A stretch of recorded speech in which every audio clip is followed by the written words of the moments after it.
To you both. Let me start, Joe, with you on the Hill. There's been some reports, a couple of reports here in the last hour or so, speculating about not necessarily who will be the next speaker, but what's going to happen to the old one, that Kevin McCarthy might think about leaving or resigning from the Congress before his term is up. I know he was asked about that at his news conference the other night. What are you hearing about that possibility, first of all? Yeah, so I've been talking to some sources about this today. Essentially, what I'm hearing is that that question is still up in the air, that he hasn't really made a final decision about that yet. You know, there was some reporting around the fact that during the House conference meeting after he was ousted, that he had said something to members in that room to the effect of, you know, I think I need to go back home to California, see his family, and just spend some time with them. I'm not sure that that's an indication that he's going to be leaving necessarily right away. So I know there is, you know, some reporting to that effect. What I'm hearing is that this is something that's still up in the air and not entirely decided yet. It's our phrase of the week. It's up in the air and not totally decided yet. Like, we'll put it in the same column with everything else. Blake, they were supposed to have, they actually being Fox, they were supposed to have this debate on television where they were going to bring all the speaker candidates in, or the main ones, and they were going to have a forum, I guess, before they picked the speaker, but now that's been canceled. You know, Joe told us last hour Donald Trump was supposed to maybe come to Capitol Hill and in person next week, and apparently that's not happening. So do you know of anything that is happening, Blake? So what you're telling me is nothing's really certain at this point, yeah. Right? I mean, look, we don't know how any of this is going to shake out.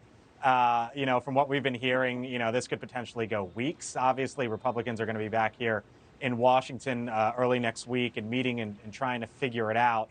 Donald Trump has clearly said that he wants Jim Jordan to be the next Speaker of the House. But then there's an open question of whether that actually helps or hurts, really, Jim Jordan in trying to get to that magic number of 216, 217, whatever it might be. So, you know, things are still very much in flux here. And keep in mind, Connell, you can't really get anything done until there's a House Speaker. So they got to get at it. Republicans do it at some point here in time.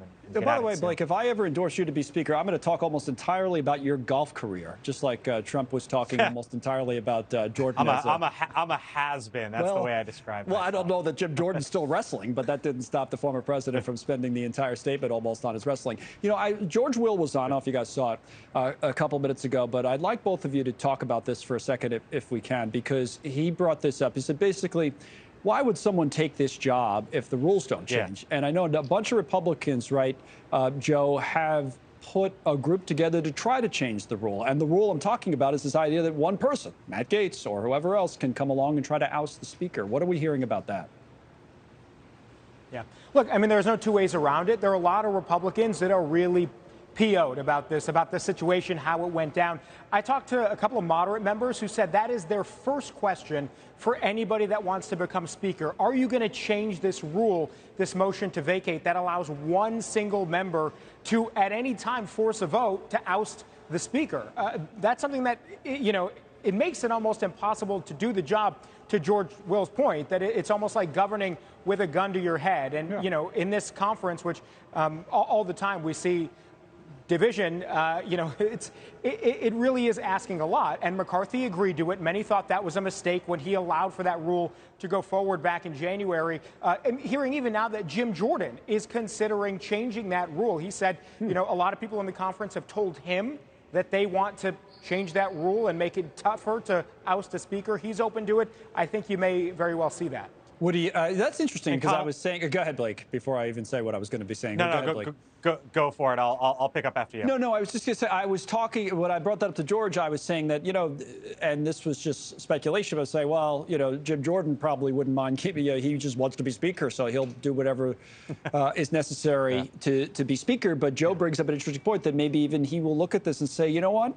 It's not worth it. I don't want the job if someone can turn on me and push me out of the job. It is a precarious position, as Kevin McCarthy found out. Yeah.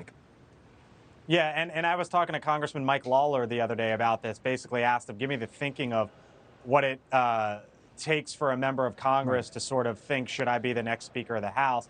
And he said to me, and he was upset about how everything went down, he said to me, look, why would you be away from your family and go through the grueling grind of all of this when you essentially know that what happened to Kevin McCarthy, someone who's raised millions and millions and millions of dollars, for Republicans and has been by their side for more than a decade could happen to you.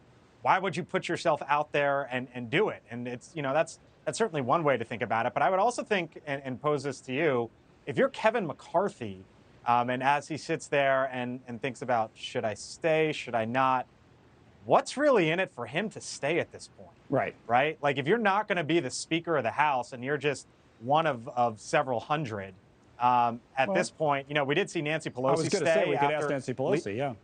Yeah, but she left under good terms, right? And there was a passing of the torch to Hakeem Jeffries and all that. And I got to imagine there's a pretty bitter taste in Kevin McCarthy's mouth. And look, for all that he's done, I guess I could ask, why would you stay if you were? Thank you for watching. Go to newsnationnow.com to find News Nation on your television provider. And don't forget to click the red subscribe button below to get more of News Nation's fact-driven, unbiased coverage.